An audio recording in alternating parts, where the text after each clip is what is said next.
All right, we are broadcasting. Welcome, everybody, as you start trickling into our Tuesday edition of the Not Your Average Investor Show. I am Pablo Gonzalez, your host, and my extraordinary co-host, as always, Greg Cohen, is What's here. up, everybody? And we were just talking to Brian Scrone, our guest, who just had to log off and log back in. So while he's doing that, I'm going to start going live on Facebook. Greg, you are on to talk to our peeps here. Let's do it. So I want everybody who's been watching the show, you all know about, I pretty much love faith, family, real estate, and the Steelers are pretty much the same. So I just wanted everybody to make sure that they knew all the same. That I've got my mask in the office here. Just came in, special order. The Rooney family sent it to me because I'm the #1 fan.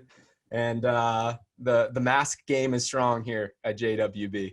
I hope you all are doing well and taking care of and being safe.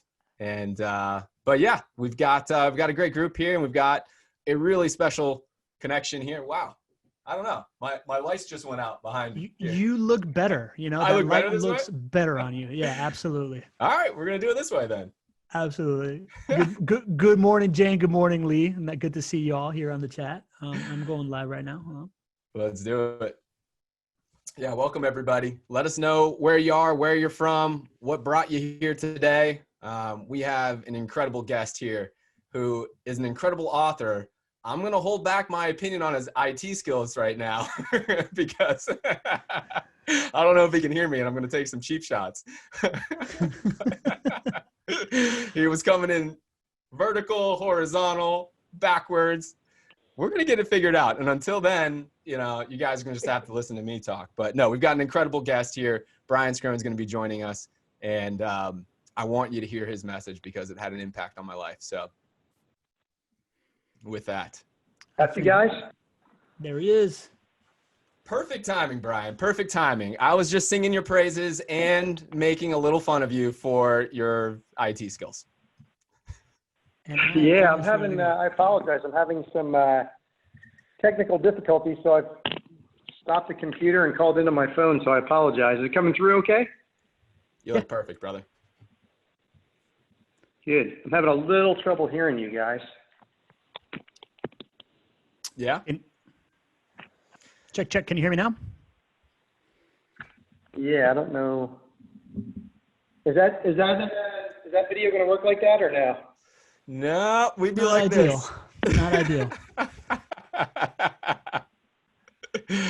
All right. Well, it's time to roll with it because we are live on Facebook. Welcome, everybody, to the Tuesday edition of the Not Your Average Investor Show. I am your host, Pablo Gonzalez. My amazing co-host, as always, Greg Cohen. Say hello, Greg. What's up, everybody? Good to be here. And today we have, like Greg was just saying, an awesome guest. He is a successful real estate investor, speaker, and author who has spoken on stages worldwide about a systematic approach to investing in real estate and building the life that affords you freedom of time. He wrote an international bestseller titled What Matters Most: Finding Your Focus with the 5 F's. And something that I'm a fan of, his life goal is to surf warm waves with his great-grandchildren on his 100th birthday.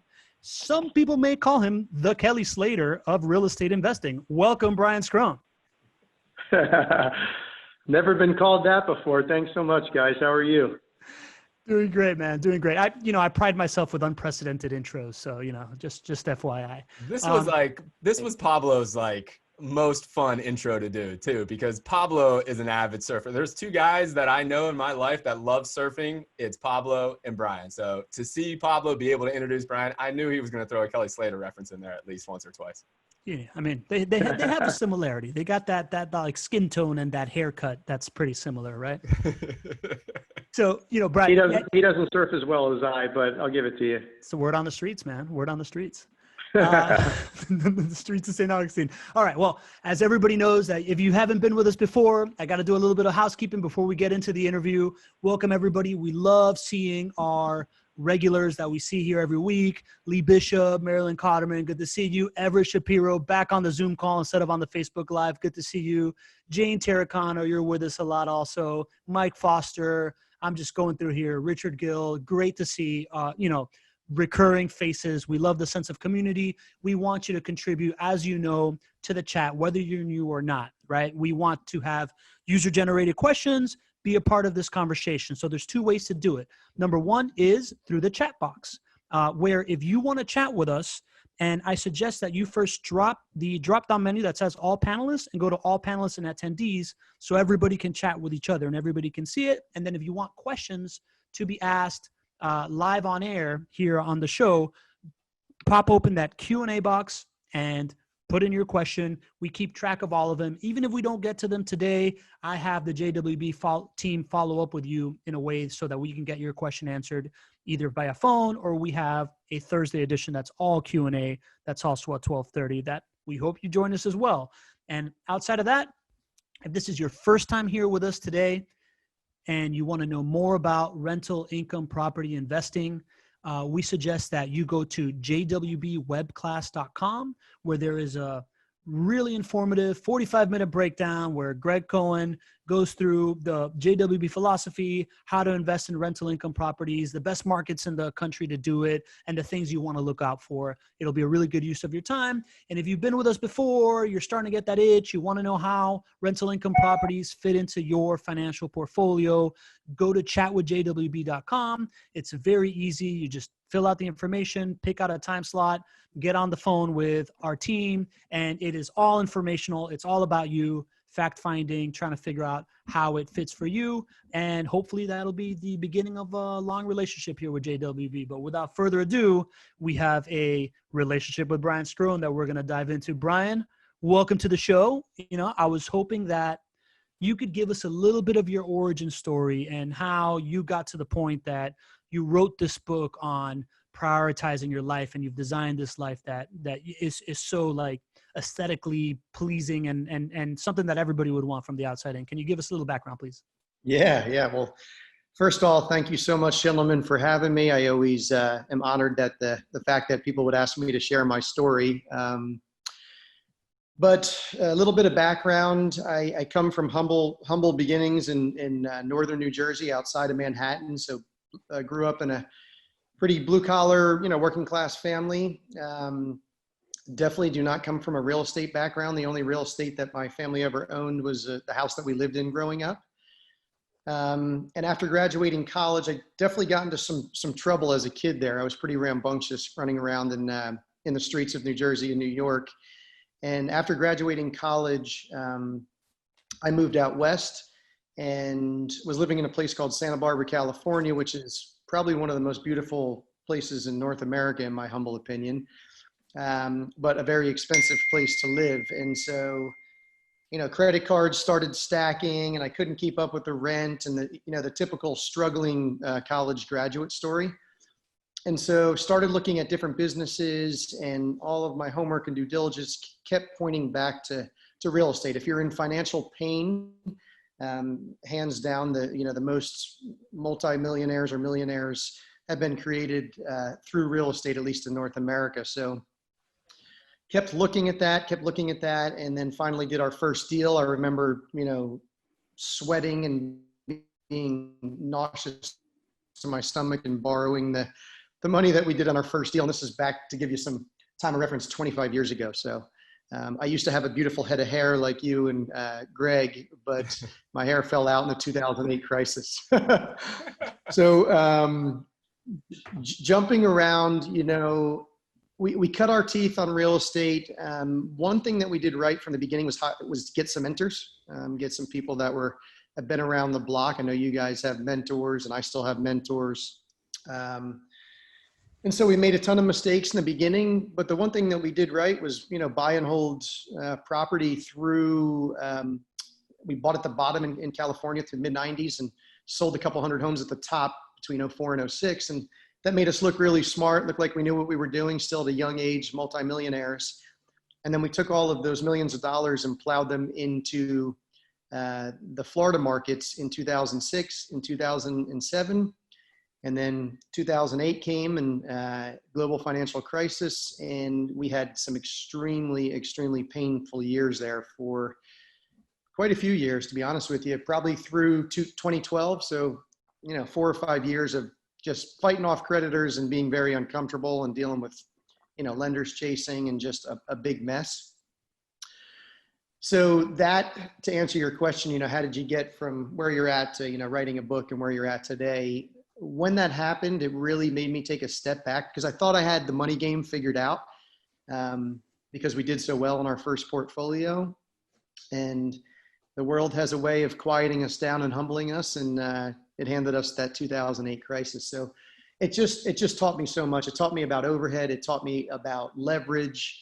It taught me the difference between having an abundant mentality and having, a respect for money, which I could talk about for days. But fast forward, to where we are today, I feel very blessed. I'm a young father.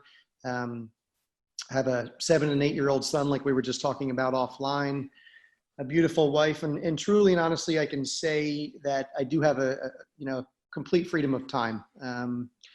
What I did was liquidate a lot of my personal portfolio and then just decide to hold a very choice few properties, get them free and clear. And so now I like to say we're out of the rat race. So our passive or leveraged income outweighs my family's overhead. So, I don't need to do deals. I don't need to work. I still love it. I'm a little bit of a deal junkie. I'll probably always will be. My wife always says to me, we somewhere around dinner, we're putting the kids down. She's like, do you have more work to do? And I'm like, I could work 24/7 or I could shut it down now. So we've created some really strict rules around that in my household, which we can get into later.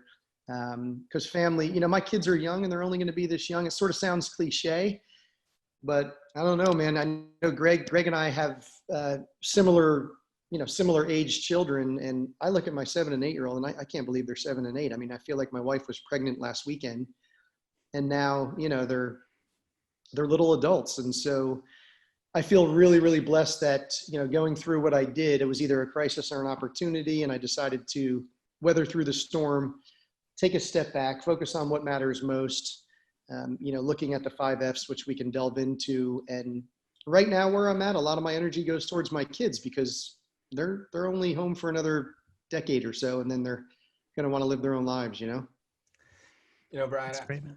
It's funny as I think about our relationship, our friendship, when we started this business in 2006, you guys were one of the first people that we ever did business with back in the day.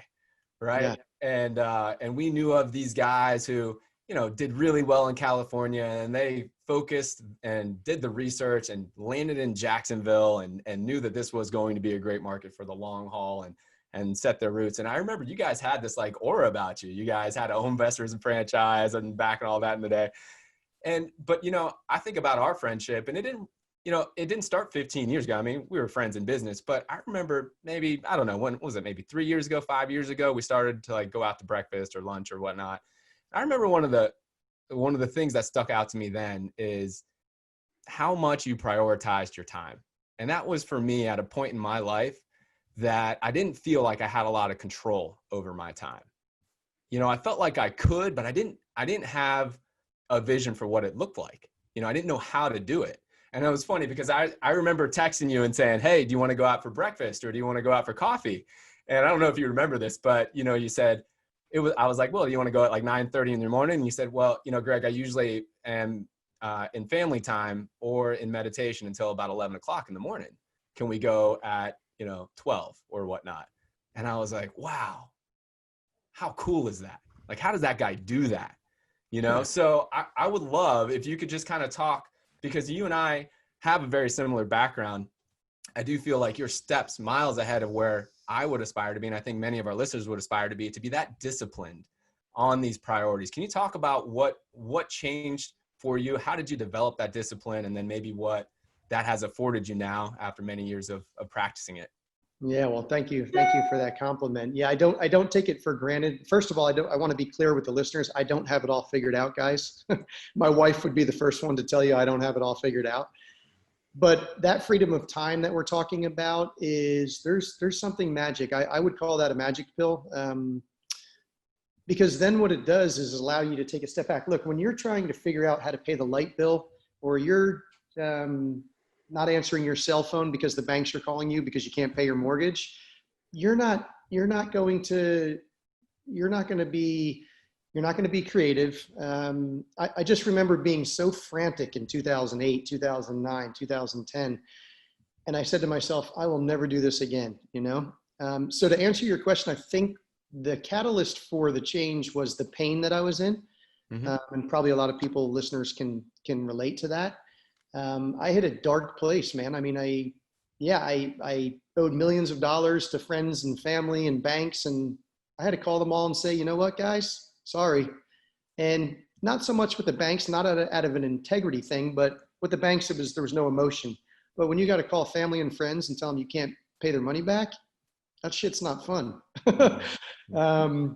Thank God now we've worked through that and, made everyone whole but it's a process, not an event. I think that's the message that I want to drive home to the listeners is I don't have it all figured out. I do have a freedom of time because I took a step back and then rebuilding my business and my portfolio and understanding finance and how it works, from 2012 to fast forward, I can't believe I'm saying that, but 8 years, fast forward, now we're 2020. I love leverage. I think it's a phenomenal tool in the real estate game, but I don't use it a lot. And maybe I will in the future if the right business comes along or the right deal comes along. But I'm very conservative with it because I'm not worried about this now. Because look, COVID happened. Who the hell saw COVID happening in February? I was in Puerto Rico surfing and doing what we do every winter and taking time off in the winter and taking the kids to school down there. And, the next thing I know, they're shutting down the world and the world's unraveling again. And not that I didn't get nervous because obviously I have young children and there's health issues and I've had a lot of questions, but I wasn't concerned financially. And that's a really powerful thing. Again, I say it humbly, but I wasn't scrambling, right? And because scrambling is no fun. You can't be creative. In my opinion, you can't add value. Can't be a good father. You can't be a good husband. Can't be a good friend if you're scrambling. Yeah, let's talk about that framework that you created, Brian. Right. So your book, which I know that Greg is a big fan of. It's on the way for me, right? So I haven't gotten into it. I'm a really slow reader, so I was looking for the audiobook and I couldn't find it. I'll send you a copy, buddy. Oh man, that's awesome. Find your focus, right? It's what matters most, and it's based on a daily practice, right? Of 5 F's, which are family, faith, fitness, finance, and friends, right? Yeah. Can you describe your daily practice around this and how you broke that down to implement this system for yourself? Yeah. So let's start with faith, because to me, that's the most important one. And to be clear, this has nothing to do with religion or dogma. For me, faith is nothing more than a relationship with myself. And I do have a higher power. I call it God. I'm not here to talk about religion. I have a pretty beautiful, simple relationship with what I call my higher power or God. But I think just as importantly is my relationship with myself. So Greg mentioned earlier about, me saying, oh, let's have lunch because I have, I don't like to make appointments in the morning. So after going through what I went through in that crisis and then figuring out a way to, or so-called, to have that freedom of time, I wanted to set aside time in the morning for myself. So I have rituals with my kids because they're young and I either have to get them off to school or I have to get them off to camp, which is where we're at in the summer. But as soon as that happens, I shut my phone down and I don't make any appointments before lunch. So that's the time that I take to do a couple different things. One is to work on myself, my personal development. I'm a student for life. I'm constantly reading and watching YouTube videos and TED Talks and things like that, documentaries. But also, it's also the time that I get quiet, and I happen to use the ocean. That's what I call my church. It gives me so much. It gives me that quiet time. If I'm surfing by myself, it's very quiet. If I'm surfing with a friend, then obviously we're laughing and hooting and hollering. But I take that time for myself in the morning, and that not only feeds my faith and my relationship with myself, gives me time to clear my head, think, get creative, like Greg and I were talking about. But it's also my fitness. I can there's this flow that happens amongst the 5Fs. So we compartmentalize them, and I prioritize my time according to those 5Fs and how I prioritize them. But there has to be a flow to life, right? I'm not a robot. I don't, when I'm in the ocean, I'm getting faith out of it. I'm getting fitness out of it. If I'm surfing with friends, you can include that. I spend a ton of time at the beach with my family and my kids and my wife. And I've also done a lot of business as a result of surf trips with some of our best mates down under in Australia, who were some of our original investors in our business and have become, the godfather to my kids. So there is this flow that happens. But the way I prioritize it is I try to take care of myself after I get the kids off to school or camp in the morning, and clear my morning and make that time for me. And then obviously, a lot of my clients are West Coast, which fits in perfect for my schedule because, they're waking up at our lunchtime, or not waking up, but starting their business day. And I can get done what I need to between lunch and usually 5 o'clock. And then, focus right back on the kids. Cause again, they're only going to be this young once. So that's really a big focus for me right now. And then, again, all these 5Fs flow together. I don't know a better way to put it. And you got to have fun while you're doing all these things. If you're not having fun, then you're doing it wrong. I love the book. It's for those who haven't gotten it yet, it's called What Matters Most. This is what it looks like. You guys should buy it. What is it? brianscrone.com is where you can go. Yeah. Or just Amazon. You can Google it. Amazon. So there's only a few books that I read every year. And Brian gave me this book, I don't know, a few years ago. And I read it immediately. I felt a connection to the book. I read it every year. And so I reread it again just the last few days. One of the things that stuck out to me is just how intentional you have to be with what you're doing. It sounds easy to hear. It is easy to hear. It sounds tantalizing for all of us to live this way, but it's really a lot of intentional action and accountability. Something I just took away that I hadn't been doing is, and what you recommend, I believe, is actually writing out something to do every single day, starting your day, something that's going to foster all of the F's, right? So for me, it was a leap for me to do that because I always felt like I was acting and fostering my friendships or my faith or my family or whatnot. But just in the last few days, as I've been doing this, there have been so many wonderful things that have happened by making sure that I called my mom and did FaceTime with her, with the kids, right? Or reached out to a friend of mine and asked him to play basketball and actually confirmed a date doing that. So is that something that, all right, you got to be real with me now. Is that something you do every single day still? You write out exactly what you're going to do for your 5Fs? Yeah, I mean, I'm an author, obviously, so I'm a big fan of writing and pen to paper, but I'm also a fan of technology. So I have transitioned since I wrote the book a few years ago to using my iPhone. Honestly, I run my entire business off my phone. The only time that I get on and open my computer is, spreadsheets, obviously. Even those I spend a lot of time on my phone going through if I'm in an airport or something like that. But to answer your question, Greg, I have blocked time on my phone, and I'm not perfect about it, but I'm pretty disciplined. Like, no appointments before lunch. There are exceptions to the rule if a client's flying in and I need to meet him in the morning for a tour or something.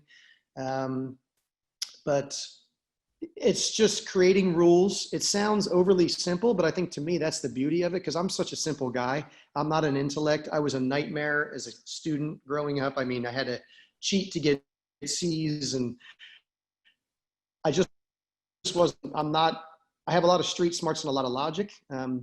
I'm Italian, so I don't know if my wife's German, so she would not call me disciplined, but I feel like I'm disciplined in the areas that I need to be disciplined in, right? And what matters most. That makes sense. And I'm empathizing a lot in the sense that I try to implement these discipline systems, right? And I try to create these frameworks to try to stick to them, but then stuff comes around and really challenges you to sticking to these bumper lanes that you've created for yourself. And I want to ask you specifically with the coronavirus, I have to imagine that your business now also has a lot to do with speaking and traveling. Mm-hmm. And your children, I would imagine you've had to shift to homeschooling, right? Like how did you shift the 5Fs to fit the coronavirus reality during that time? Yeah. So from a business perspective, feel very blessed that obviously real estate is considered an essential business. And Greg, I know you guys have thrived through it. I'm sure you felt some bumps and bruises like we all did, but feel very blessed because that was totally a crapshoot on, is your business going to go to hell or is it going to thrive through this? And I have a lot of smart people that I love and respect that are feeling a lot of pain right now just because they were in an industry that just got crushed. So from a business perspective, our sales chugged along. We didn't have a lot of drama with, renters not paying. We definitely had a small handful that did not, but overall the business thrived through it. And again, take the cycle out of it and take the ups and downs. And I'm not overly concerned with that because again, our income outweighs our overhead. And it took me 25 years to get there. So again, for the listeners, don't think that this is just like I just give you a magic pill and then you go do it. I went through some blood, sweat, and tears to get there. When it comes to the kids, I'm not going to lie to you. I struggled a little bit because it was a complete monkey wrench thrown at us. We had all kinds of camps lined up. We had trips lined up. I had speaking gigs lined up. And, I think that really comes back down to faith, which is so important. And you just have to realize and accept the fact that none of us are in control. That's a harsh reality. And I think that, the world had a way of quieting us all down, like I said earlier, and taking a step back and it forced myself included. I think it forced a lot of people to take a step back and slow down and spend quality time. I mean, there were some funny memes going around. I'm sure you guys saw some of them, but everything happens for a reason. And I think that when you're at peace with yourself, you can handle when you get a curveball thrown at you. And God knows that we are dealing with curveballs and knuckleballs and all kinds of stuff right now in not only the global economy, but the humanitarian stuff, the racist stuff that's going on. I mean, I watch it and I really like to listen a lot more than talk, which is sort of ironic because I'm a public speaker. And I've learned a lot. I learned that I have a lot to learn and grow. But I think that, Greg and I were talking before we went live that it's unfortunate because the media, not only the US media, but the global media has a really strong hold on what I would consider the psychology of a lot of people. I would say the masses. And this is a time when leaders need to step up and really decide what they want to say, who they want to say it to, and how they say it. Because I've seen a lot of people throw themselves under the bus by being reactionary versus responding to the crises or the perceived crises that we're dealing with right now. There's so much beauty that comes out of it. So I try to focus on the good. I mean, gratitude is a pretty big exercise for us and me personally, and what we're teaching our children. Absolutely. And, Paulo, to your question, how do you do this type of an activity in the face of so much change? I mean, I would imagine that the 5 F's for you, Brian, are even more important now than they ever have been in a sea of uncertainty and sea of change like that.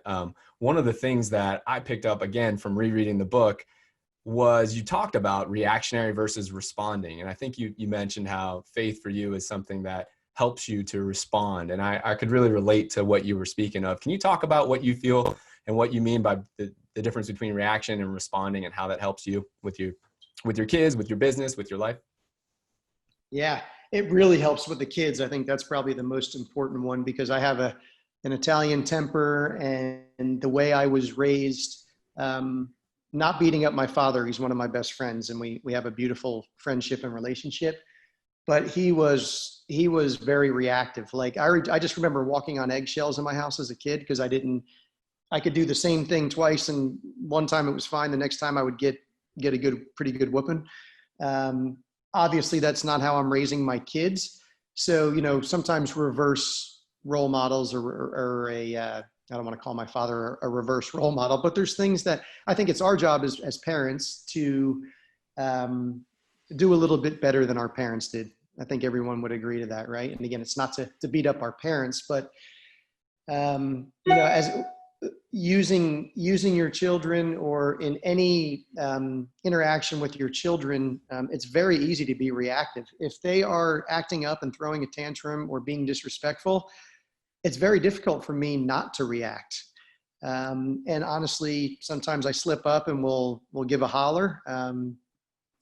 But life becomes a lot more enjoyable when you have the space and the patience to respond versus react. It's just, it takes a lot of the emotion out of it. And again, this is a lot easier said than done when you're dealing with a 7-year-old that's having a tantrum.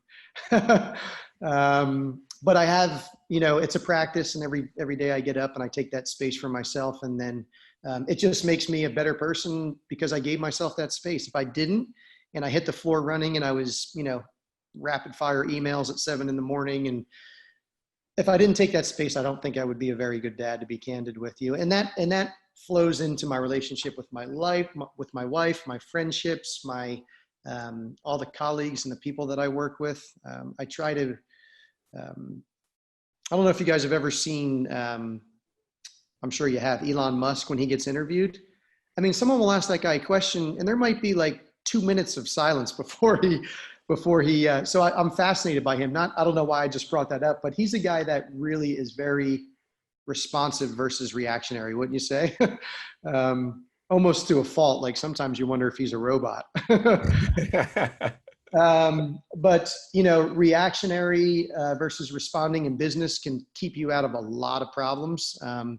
We were very reactionary, to give you a very real example. And I know a lot of your community are real estate professionals. So something that was very reactionary for me, that cost me somewhere between $8 and $10 million, was when we liquidated out of the top of the markets in California in 2004, 2005, and 2006. I reacted in meaning that I was like almost frantic, like, where the hell are we going to put this money? You know what I should have done? I should have went surfing for 5 years and traveled, because then the world unraveled for 5 years. I made the mistake of plowing that millions of dollars into the top of a market in bad neighborhoods that I shouldn't have been in. If I just responded and said, okay, you know what? We just did really good. Let me enjoy it, smell the roses a little bit. And look, I don't have a crystal ball and I still don't, but I think I went into sort of chaos mode, like, holy shit, what am I going to do with all this money? I got to put this money somewhere. I can't, if I just put it in CDs, which at the time were throwing off 5%, I probably would have retired a long time ago. And retirement, I use that word loosely. I'll never retire. I always want to add value, whether it's volunteering or doing projects that I pick, or doing deals, which I still do because I get a kick out of it. And I think it provides a lot of value for the end user, the investor, the tenants that we put in our homes. So hopefully that gives you a little bit of a feel on what I mean when I say react versus respond. Yeah, definitely. And we're coming up on the half an hour mark, which is normally what we are scheduled for, but if you got time, we're going to keep this conversation going, because I want to pick your brain a little bit more about some of the response stuff that you've been doing and your real estate career. You have time, Brian? Yeah, I'm good. Super. So in the meantime, if you are on with us, you only made a half an hour of time. Thank you for joining us. Again, if you want to know more about rental income property investing and building out that time for yourself and that passive income, go to jwbwebclass.com if you want to find out more on a learning level. And if you want a hands-on evaluation of how it fits into your portfolio, go to chatwithjwb.com and you can schedule a time to get on the phone with the JWB team and they can walk us through it. And I'm loving some of the comments that we're getting from the crowd. Tonica Gherkin says that her copy of the book arrives tomorrow. She can't wait. Laurel McElroy puts in great advice, respond versus react, brains versus emotion. Totally agree. Lee Bishop says, Brian, great information sharing. And Laura, I'm going to put it in the comments for you in a second. It's called What Matters Most. It's in the chat. There it is, right there. What there it is. matters most. Yeah, definitely. And Brian, man, I hear a lot of stuff that I really vibe with in your story, right? Like just from the on a small note, which Greg knows I'm going to bring up surfing, obviously, the idea of letting go, accepting letting go to a certain extent, that you're not in control, is something that I think I learned mostly through surfing and getting batted around in waves. And another thing that I see, which I think is a very responsive, not reactionary, I see a guy that lived in the Northeast, then lived in California, and then chose to make a go out of it here in Northeast Florida.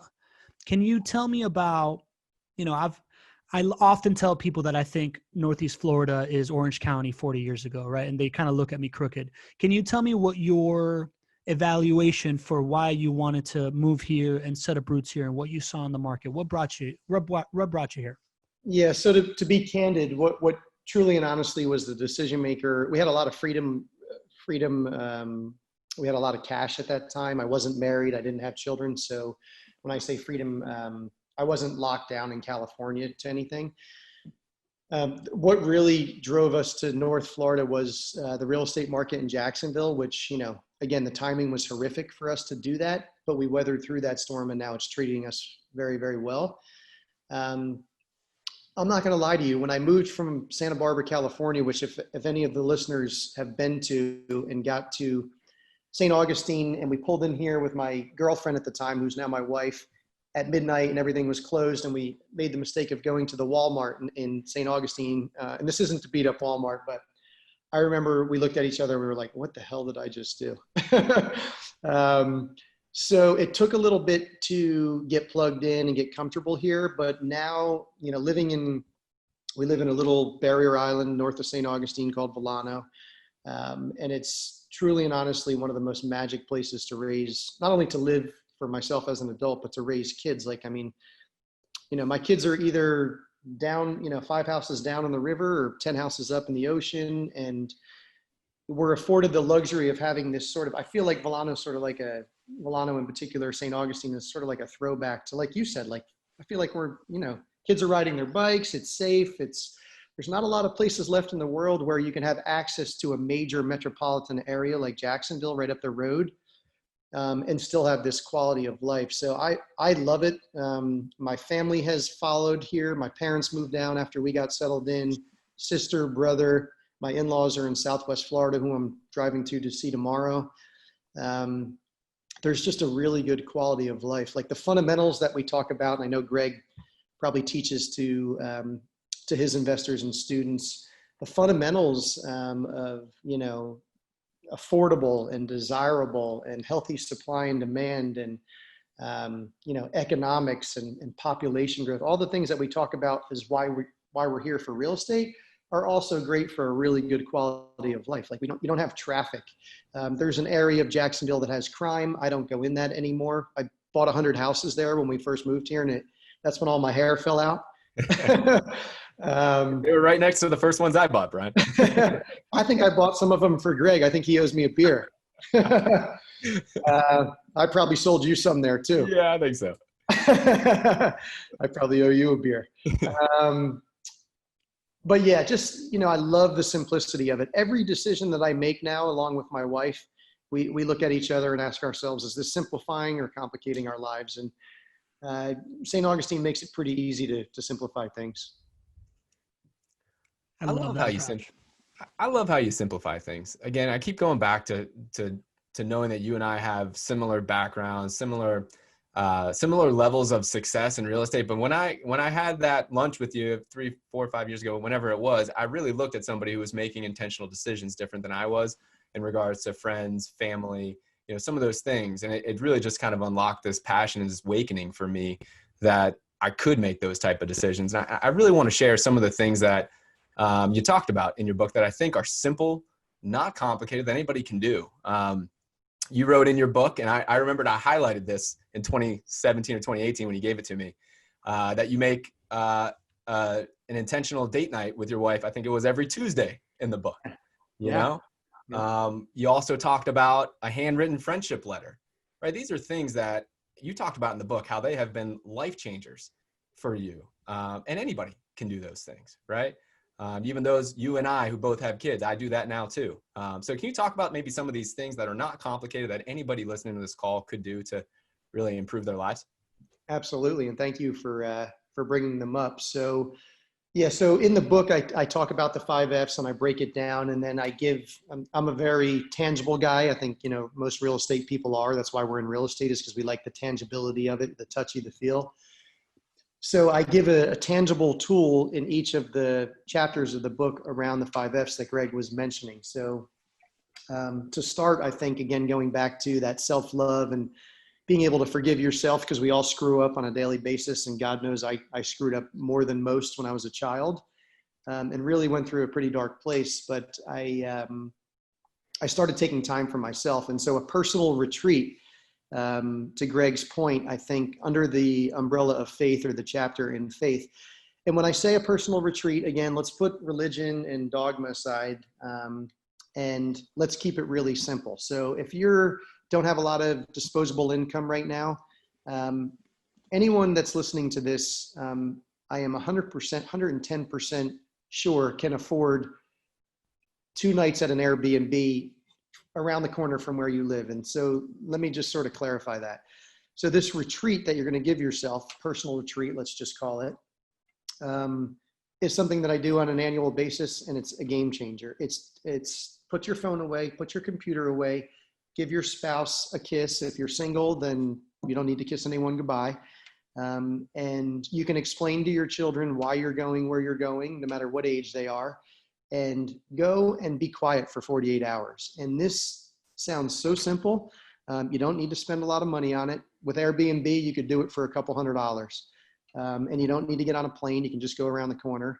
You just need to be by yourself, and you need to be away from technology, and you need to be away from media, and you just need to be with yourself. And you will be floored at what comes out of it. The beginning, even setting it up, is going to be very uncomfortable, and it'll probably give you some anxiety if you're not familiar with this practice.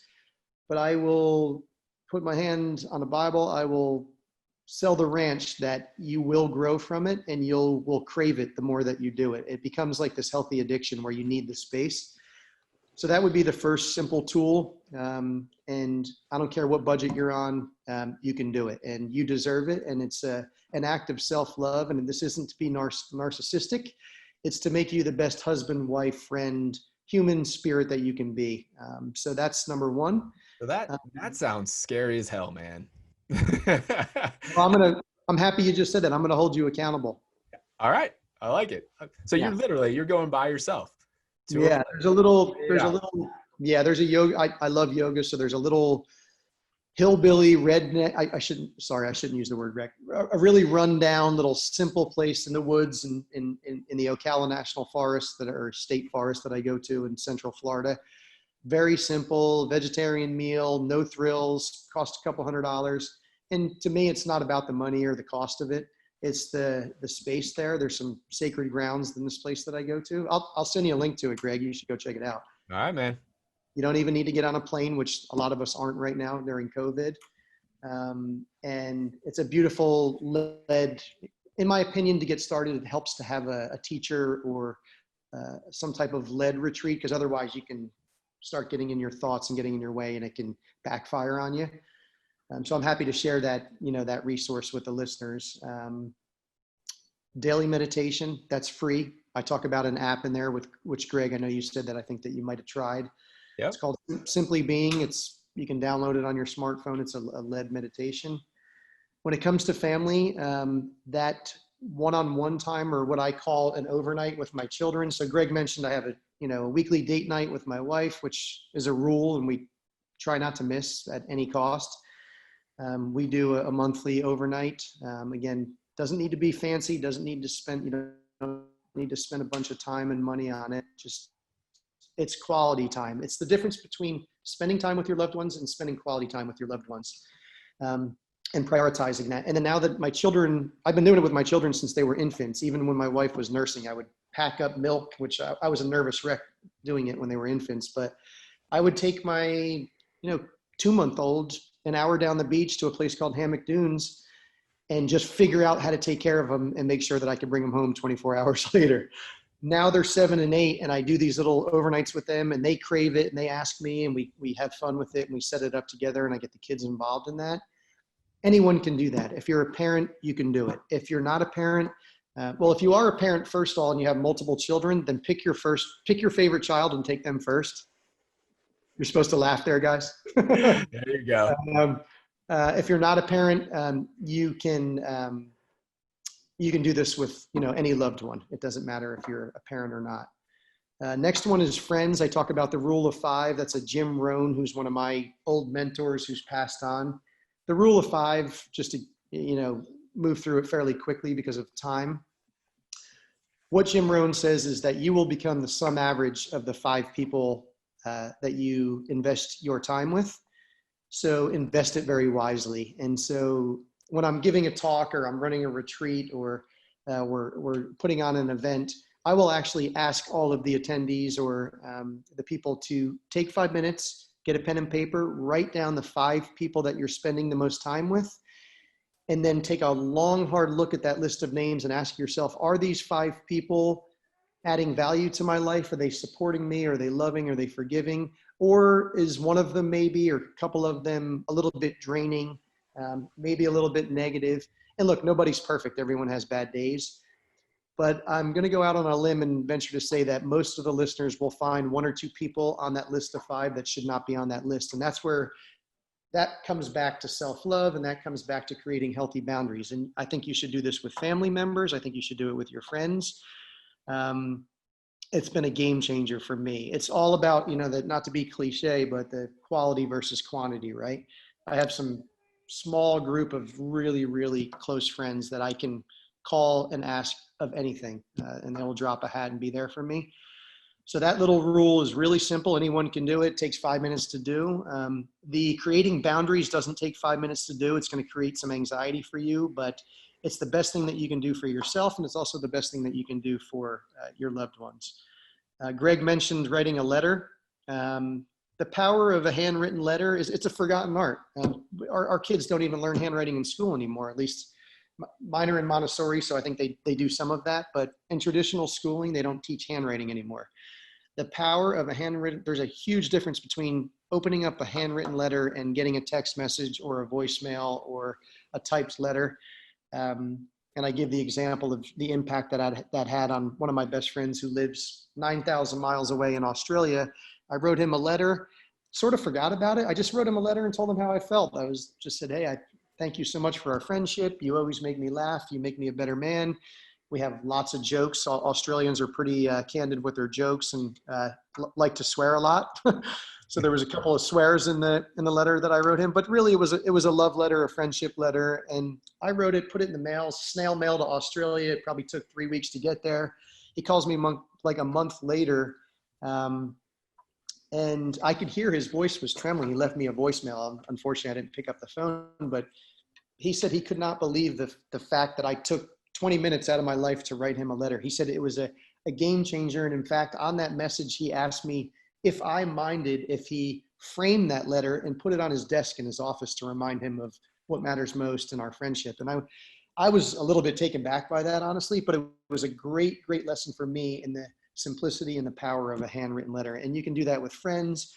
Greg mentioned his mom earlier. You can do it for your parents if they're elderly, because God knows my parents are 80 years old now, so time is fleeting with them. And you can do it with your young children. I wrote letters to my children when they were 2 and 3 and 4 months old that obviously they couldn't understand it at that time, but it's something that I look forward to sitting with them when they're older, or just giving it to them and letting them read it at their leisure later on in life. Next is fitness. We talked about surfing. That's something that all 3 of us have in common. My belief, and I talk about it in depth in the book, is fitness is critical. And when I say fitness, I'm talking about moving your body on a daily basis. A lot of people struggle with that. There's all kinds of statistics and science that shows that in North America in particular, the obesity levels are through the roof. I mean, that's one of the reasons why we had such a problem with COVID. A lot of the obesity was a pre-existing condition to that. So without going into that, when it comes down to fitness, find something that's fun. For me, I work out every day in the ocean. It's not a stretch. I actually crave it. I look forward to it. And it's because there's a fun factor for me. I mean, who doesn't like going in the ocean, right? So that's the exercise for fitness, or the tool to give. And then finance, Greg is the guru there on that. I happen to use a tool called Real Estate, which the listeners probably know about because your JWB clients are fans of Greg's. A phenomenal tool. And to break that down in its simplicity, Real Estate, if you set it up right, is a tool that gets your and other people's money working for you versus you working for your money. And the educational system in America does not teach that. It teaches the complete industrial, outdated, old way of, go to a good school, get a good job, climb the ladder, and then punch that clock and you will get your hourly wage and good luck with retiring. So you got to flip that on its head. That's not sustainable. And the tool that I talk about in finance is using Real Estate. I'll just jump in there for a second because, you and I and Pablo, all of us love real estate as that tool to help us. But I could really connect with you when you talked about why you love real estate, not just because what it can do financially, but it wasn't, correct me if I'm wrong, but it wasn't because you love the act of taking a property and then redesigning it and, creating this different structure as much as real estate for you is a tool to help you invest more time in the 5Fs, right? I've done a few thousand rehabs and we're building houses now. Construction's a pain in the ass, guys. I'm not going to lie to you. And Greg hit the nail on the head. I do it because of the freedom of time. I have found rekindled a new passion in a little bit of design and higher end stuff with some vacation rentals and Airbnbs, which my wife and I are having some fun with right now. But anybody that tells you that they are passionate about sticks and bricks and inanimate objects, I would have to call bullshit. I don't know how you can be passionate about an inanimate object. I am very passionate about you calling bullshit. I never would have expected that, Brian. Yeah. But I am passionate about allowing our investors in our community use real estate and teach them and help them avoid a lot of mistakes that I've learned in the last 25 years. But the true gift is that freedom of time, and real estate just happens to be the tool that I so choose. And then honestly, it's a phenomenal tool. I mean, I don't think anyone would argue that on this call anyway.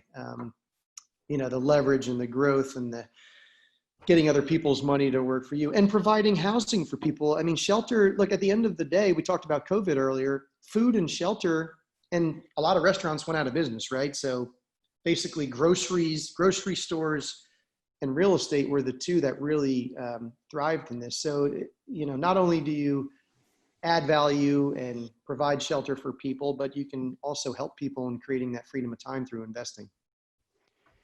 Brian, if somebody comes to you and they say that they want to get into real estate because that's what they want. They want to use it as a tool, right? Like they want to create that freedom of time. What would you say is the key to success in real estate in creating that freedom of time? How do you recommend people to kind of approach it? Get a mentor. Joint ventures, I think, is probably the simple answer to that. So even today, 25 years later and doing a few thousand deals, I'm still doing joint ventures. I'm still using other people's money. I'm still, our team is, we have a phenomenal team, and I know JWB does as well. I think that I had a mentor. Let me backtrack. So you asked a smart question there. So I had a mentor. Greg mentioned that we used to own a Homevestors franchise, and there was this guy, Ernie, who was assigned to us as our mentor. And I'll never forget, like one of the first meetings, he said, guys, real estate is it's a money game and a numbers game and a people business. And I thought this sort of went in one ear and out the other. And then I listened more and he really broke it down. And look, the math of what we do, I'm a simple guy, it's the old Warren Buffett, don't lose money, right? It's not rocket science. It's got a positive cash flow. You got to buy it right. After you get past the 7th grade math of how real estate works, which is basically don't lose money, it all comes down to the people that you work with. So to answer your question in a roundabout way, Pablo, I know a lot of the listeners are on here are already JWB clients and look to Greg as a mentor. That's the best thing you can do. Get around people that are smarter than you, that have banged their head against the wall, and have had them act as your mentor or your JV partner, however you want to term that. There's 1,000 ways to skin that cat, but I think to answer your question is relationships. It comes down to people, and you can't do a good deal with a bad guy, which is one of the things that I quote in the book. So be careful on who you get in bed with. I love it. We're going to make a quote card for you of can't do a good deal with a bad guy for you coming out of this. That made my job easy there for the repurposing. Brian, this has been great, man. We're getting a lot of love in the comments, right? Marilyn Cotterman saying real estate is a tool, right? With an exclamation point. We have Lee Bishop saying that information about writing a letter to friends and family was gold, brother. I got a little emotional over this. I will do it moving forward. I think that's really cool. Marilyn Cotterman also says, be around like-minded people. And Bill Shields says, I used to surf Villano a lot back in the day, right? Which, by the way, I'm coming to Villano, man. I want to surf with you. I have a quiver of board. I have a quiver of boards for you. One of my healthy addictions is collecting surfboards. So just show Awesome. Awesome.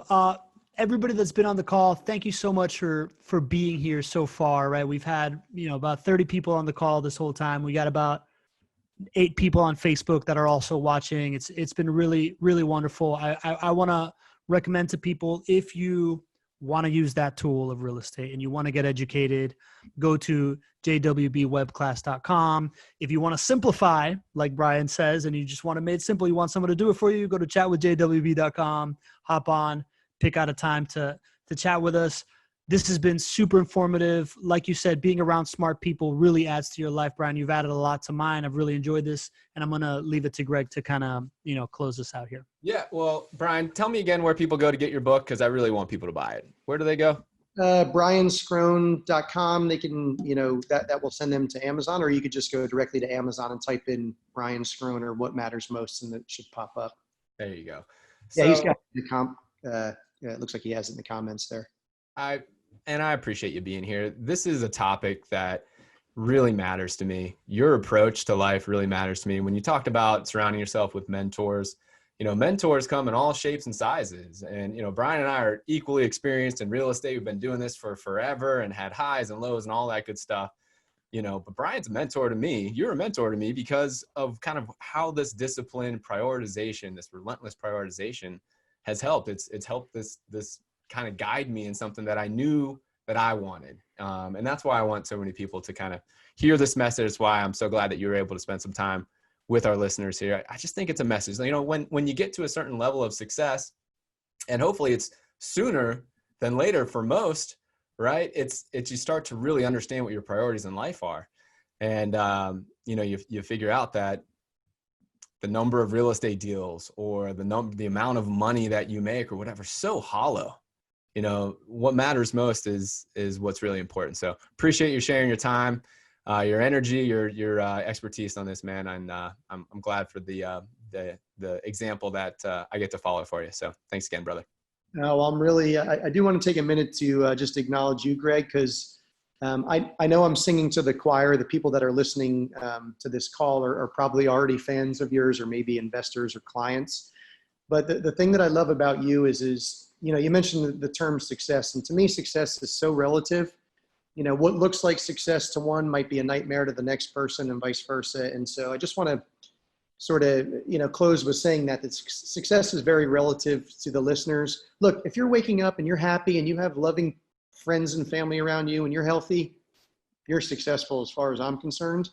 The one thing that I love about you, Greg, is that as successful as you are, quote unquote successful, obviously you guys are crushing it in what you're doing.